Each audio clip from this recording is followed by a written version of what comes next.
Hello, beautiful Pisces, and welcome to Virgo season. Libra season soon enough. This is your reading for September 2019. As you know, it's a general reading for the Sun, Moon, and Rising signs in Pisces. For example, if Pisces is your sun, do check out also what your moon and rising readings, because you can get like more round messages that can hit home from different directions and to different aspects of yourself. All right, so I'm gonna do this reading a little bit different this time. I'm going to pull out oracle card from the Rumi oracle, and instead of waiting for the jumpers, I'm going to pull the cards to go faster, because I'm going to use more decks and it's just going to take longer. All right, so it's a general reading, Pisces. If it resonates, it resonates, and if it doesn't, then it just doesn't. It's not your reading. Do not try to fit it in. Take the messages that apply to you. Use your own wisdom and intuition to discern what is your message, and let the rest go. All right, Pisces, let's see, what do we have for September 2019. Oh wow, this is a beautiful card. It's called One, and it's a number 6. I'm gonna read the poem attached to it, and then I'm just gonna go through a little bit what this card is about, without the whole reading, because it's just too much. I encountered this card a few times. It's a beautiful one, and the message of it. Okay, so the Rumi poem attached to this card says, "I have abolished duality from myself. I have seen the two worlds as one. One I seek, one I know, one I see, and one I call." How beautiful. And I'm almost jealous, Pisces. You can actually see from this really beautiful the artwork is amazing. I really love this deck. First of all, I see something that looks like an owl here. See, this look like the eyes, and this looks like the peak and everything. And owls are known for spirit animals, the ones that actually bring messages from the other world, and they see through the shadow. They navigate the darkness just as well as they navigate the light, actually even better. The point with the owl is that in Athens, actually, Athena was having the owl as her symbol, because it's about communicating the wisdom of the heart, the wisdom of the spirit, the wisdom of the oneness in this case. And that's the wisdom, non-duality, truly understanding non-duality, truly understanding that everything that we're going through, it's really just because we're conditioned to see in black and white. We're conditioned to see in a pair of dualities, good or bad, high or low, and everything else. And we get stuck in one or the other. We forget to see both of them, because when you start seeing both of them, there's actually no duality, right? Because as you see them together, they're one. Together, they're two aspects of the same thing. They're two sides of the same coin. And yeah, I'm gonna read the guidance really quick for this card. Number 6. Okay, sorry, I closed it. That was fast.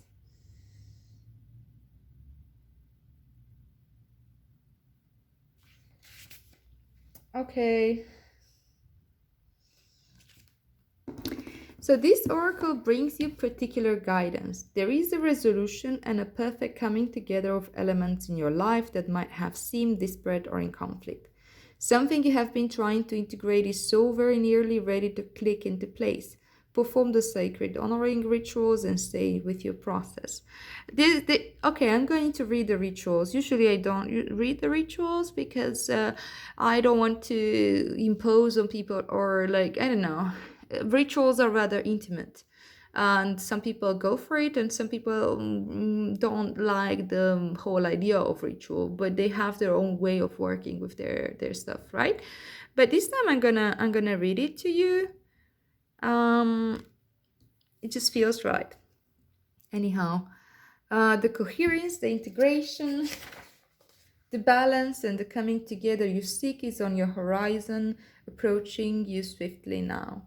So the sacred honoring ritual says, place your hands at your heart and say aloud, Rumi who loves me unconditionally, I gaze into my heart and you are there. Okay. I gaze into your heart and see my own face. We are one. This oneness is contagious. May it swiftly affect every aspect of my inner world so that my outer existence aligns gently with perfect harmony with the great divine beloved. You and I are one, and with the perfection of divinity unfolding now and always. Through grace and my own free will, so be it. And when you're ready, place your hands in prayer position and bow in reverence and recognition to the one divine plan unfolding. Say, I surrender into the one truth of divine perfection, which includes my own divine destiny now. Through mercy and grace, so be it. Bow again, and then you completed the ritual. Okay, that's completely up to you. I had a lot of resistance to ritual in time, and from the beginning, when I started like really opening up towards my path and spirituality, and a much deeper understanding of the self and of the world, I had a lot of resistance to anything that sounded remotely religious or rituals and the sort. So that's why I'm actually bringing this guidance. I understand where this is going. It makes a lot of sense to me, but if you have resistance, don't do it. Do what feels comfortable to you. You can also replace the words with something that really works for you, having to do with this context of duality. All right, let's pull some cards, guys. Pisces, this is really beautiful. As I said, I'm actually a little bit jealous there. It's great. This is it, you know, when we understand that whole oneness.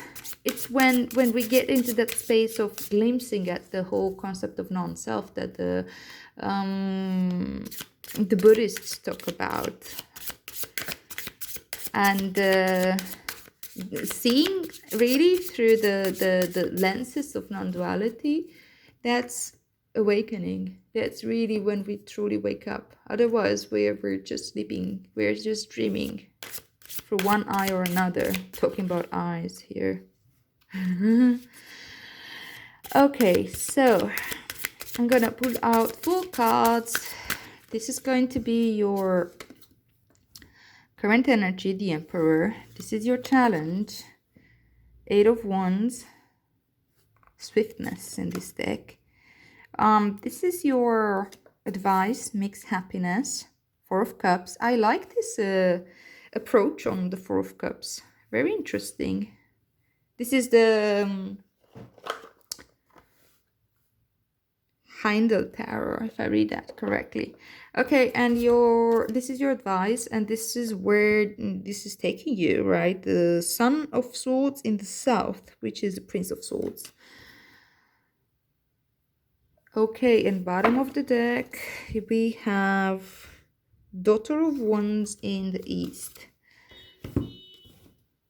Daughter of Wands, I think, and Princess of Wands is like pages. They're the pages, the princesses. Okay, beautiful. I'm gonna just put this here, and then I'm going to pull out the clarifiers with the Weight Tarot deck. So this is the Daughter of Wands in the East. The Princess of Wands is your underlying energy. But yeah, before we go into the story, let's just pull the rest of the cards. Okay, we have 2 jumpers. I said I'm not going to do jumpers, but I'm going to take them because, yeah, it doesn't happen these things don't happen just like that. There's a reason for it. Okay, so this is your current energy. What is challenging for you right now? Okay, let's just leave it at that. We're in September. Okay, so this whole Eight of Wands with the Six of Cups. What's your advice? Eight of Cups with this Four of Cups. Oh, how interesting. Ooh la la, Pisces. And where is this taking you? Two of Pentacles, sorry. I already got into the whole thing. Okay, so this is your underlying energy, the Six of the Lovers, which is a six, yes. The Lovers with the Princess of Wands. And in this deck, Princess of Wands, which normally is the Page of Wands, is depicted by Radha. To be honest, I don't know anything about Radha. This is one of the few of these archetypes that showed up here that I don't know anything about. I am curious though. If you bear with me, I'm gonna go. It has a really small booklet, this deck. And I'm just curious what it says about this card. Of course, I can always read it as just Page of Wands, but I think that this character seems to be important. It's from Indian mythology, obviously. Okay. Daughter of Wands. Do you see anything here? Okay. Radha and Krishna, son of Wands, are gods, but they are also human. They are young and in love. Their flutes are the power of Wands translated into music. Radha's flute blends the colors of the rainbow. The red dot on her forehead is a symbol of holiness and life. 3 stones over her forehead signify sensuality, motherhood, and wisdom. Divinatory meaning: abundance, joy, good sense, culture. How amazing. And what's more amazing is that it comes with the Lover. So this automatically just turned into a love reading, because this particular character seems to come in pair with the character of Krishna, was it, right? Yeah, Krishna. So it's about the love bond. It's about a love story. And oneness. It's about 2 different aspects of yourself coming together. That can be one, and it can be like more as dramatic as a love story, but it can also really be to people, of course, like you and your partner, or you and a soulmate of a sort. Sometimes soulmates don't necessarily come as partners, they come as really, really good friends or even family member. But when you know that it's been like somebody really truly important to you, and there have been this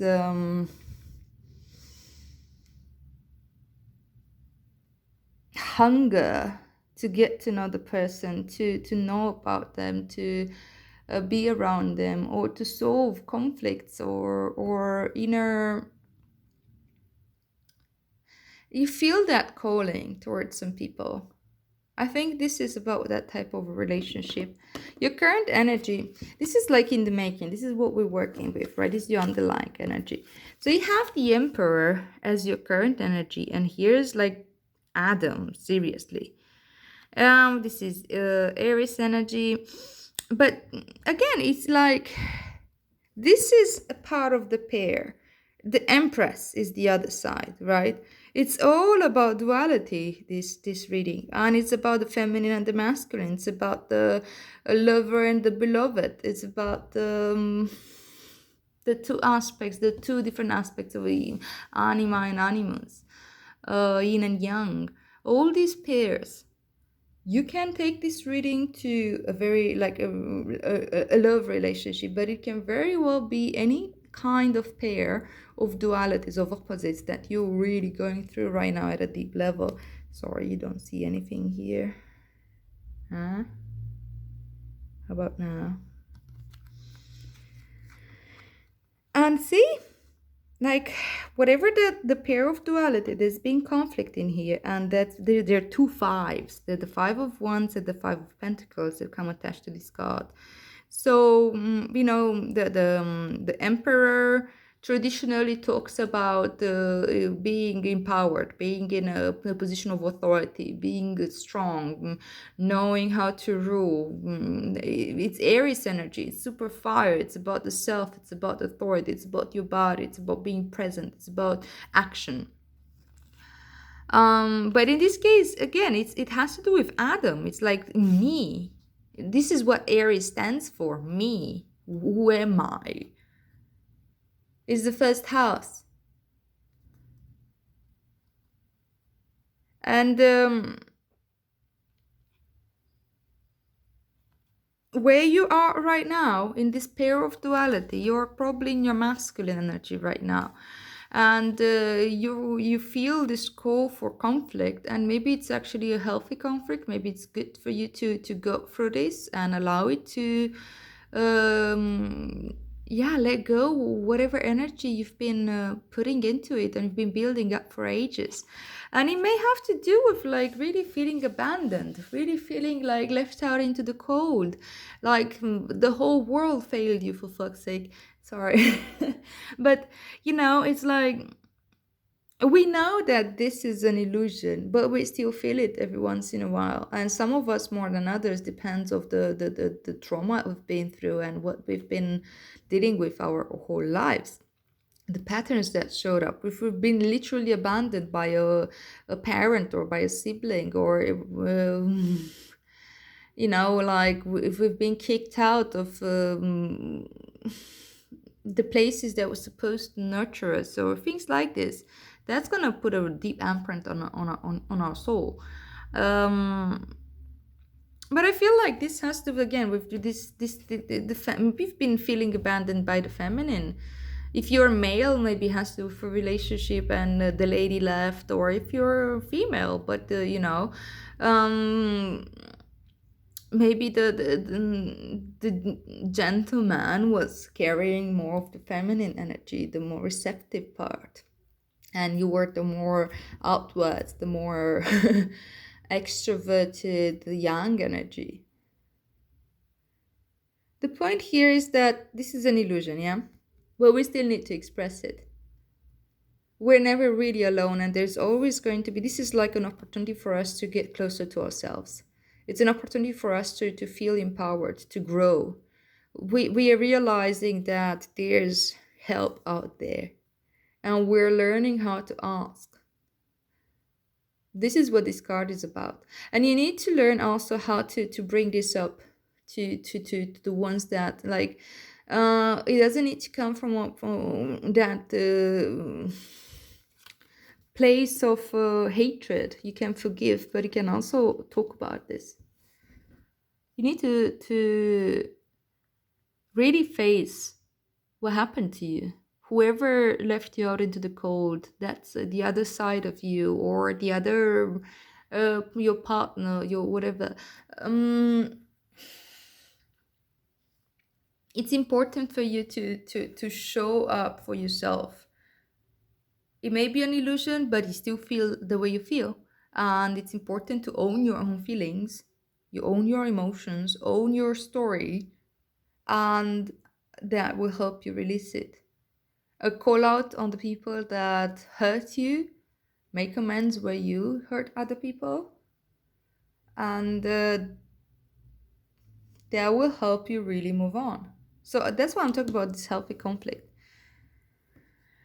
Okay, so this is getting too long. I'm sorry. I always get that. Okay, 8 of Wands with the 6 of Cups as your challenge. So it may be challenging for you. The 8 of Wands talks a lot about communication, but it talks about the communication that's not exactly. It's more important. It's not just of the mind. I give you a piece of my mind. It's that deep communication that comes from your core, from your heart, from the spirit, from whatever inner wisdom you may have reached. And you may have felt it, that whole deep understanding, the wisdom of the heart, the wisdom of the soul. And you're asked to really communicate it, to really speak through, to it, you may have to do a lot with your past again. Somebody that's this is not anyone, just anyone. This is somebody that you know exactly who I'm talking about. If it's somebody outside of yourself, and if it's about different aspects of yourself in your inner world, you know exactly which are the two archetypes that show up for yourself right now. What's the inner conflict? Which are the two sides of the story? What drama has been enacted over and over again within yourself, with or without a manifestation of that and outside of yourself? The point is that you need to allow to really, really feel it. Sorry. Feel through. This is cups energy. And it's difficult for you right now to really look in the past and understand where did that come from, how to make amends, how to forgive, how to let go, connect to that part of you, that inner child that's been expecting certain stuff from life. So maybe from a partner, maybe it's like a high school sweetheart or whatever. The dreams that you've created as a kid or as a young adult, and how had that shaped you, and learn how to communicate first of all with that side of yourself, with that inner child, um in order to help it relax, or in order to come back to the present moment, and to whenever you come into this conflict, if you are actually going to allow for this, the Five of Wands doesn't need to be a conflict, it can be also healthy competition, but it has to do with really you putting yourself out there, you communicating, you showing what you're made of.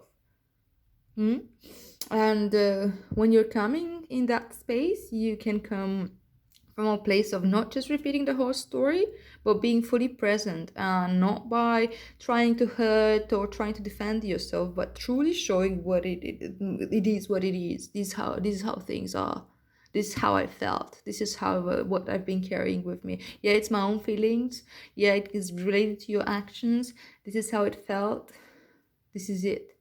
You know, and it's difficult. It is. And that seems to be your major challenge right now, communicating that, bringing yourself into that space of really putting it out there.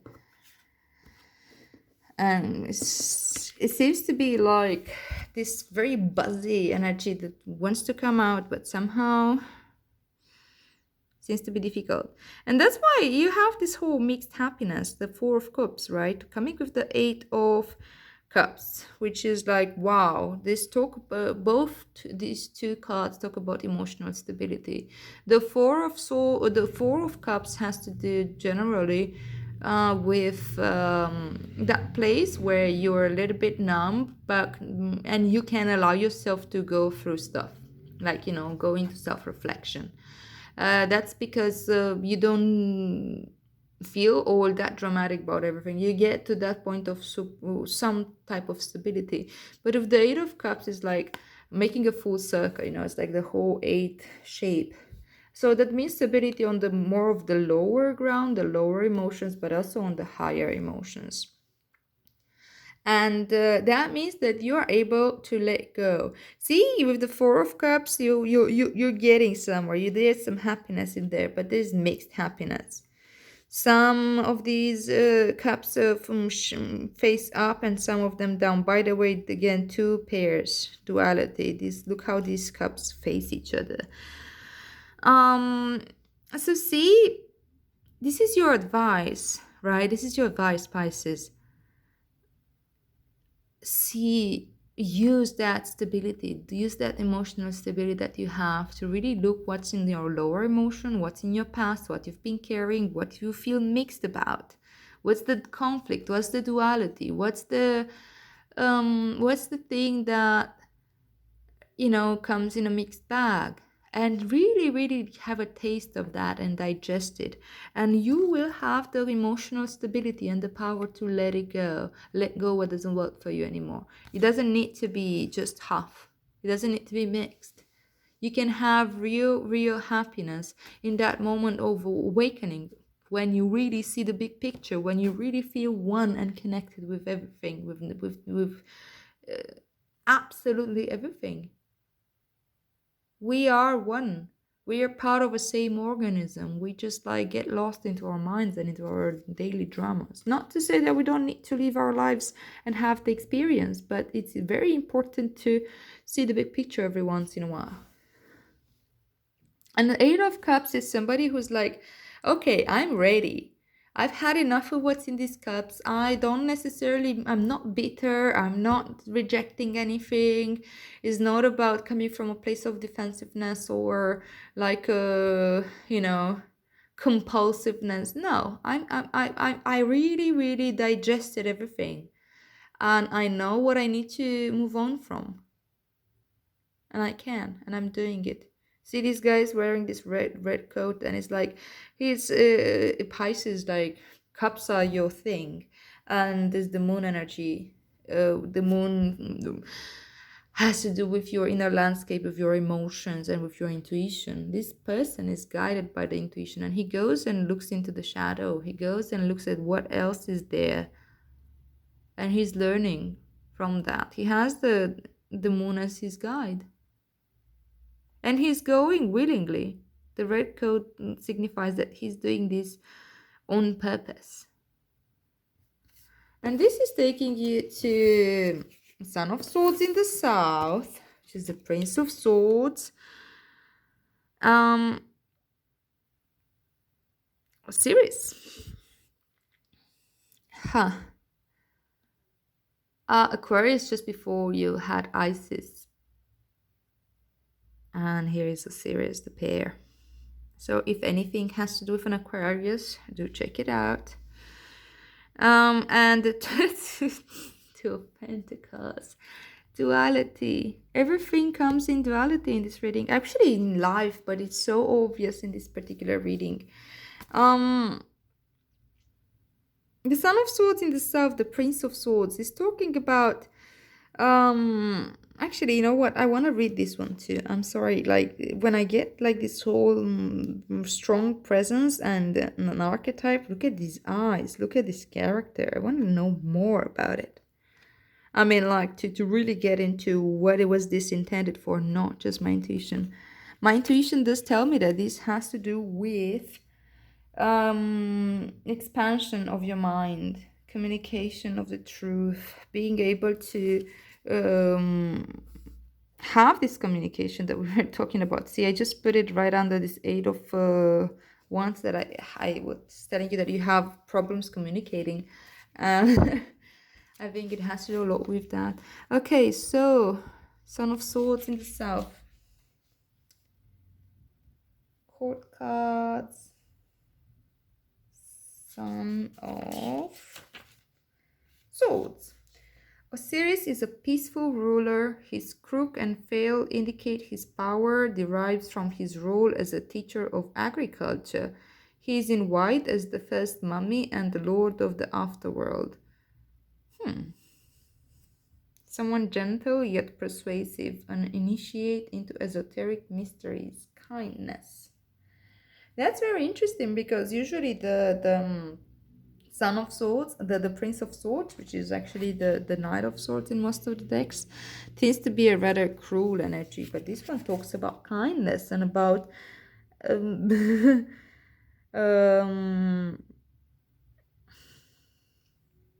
teacher of agriculture. So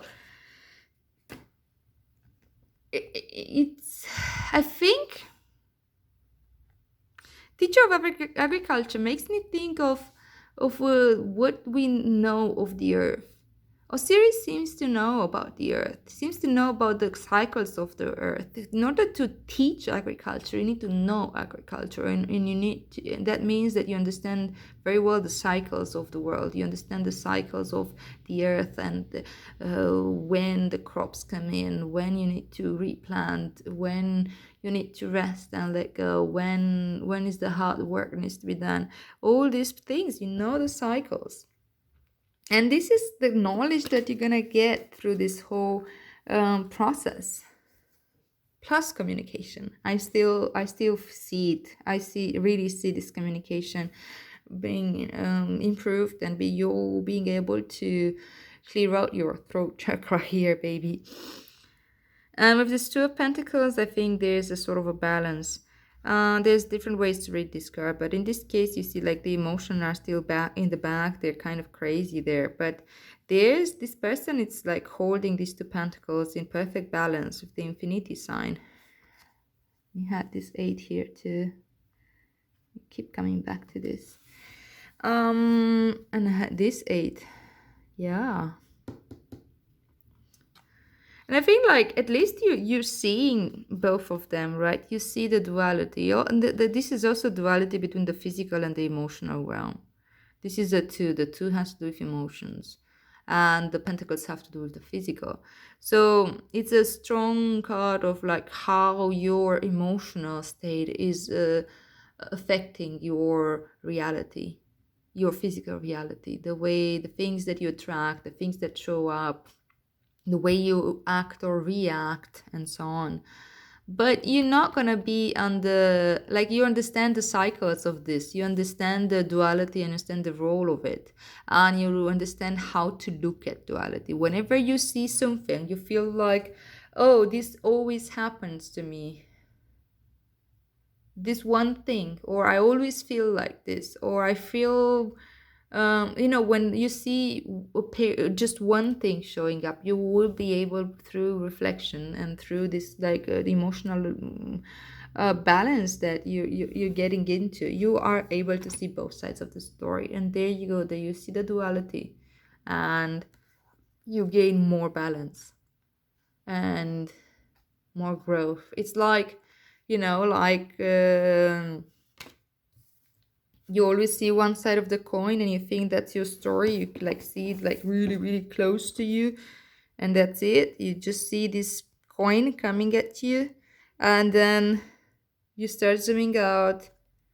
You start seeing the big picture by not being led by your emotions, and by looking in the past and seeing like what is it that really hurts you, and allowing that communication. And then you see the other side of the story as well, and you realize that they're both your story. And then you realize it's just a story. All right, my lovely.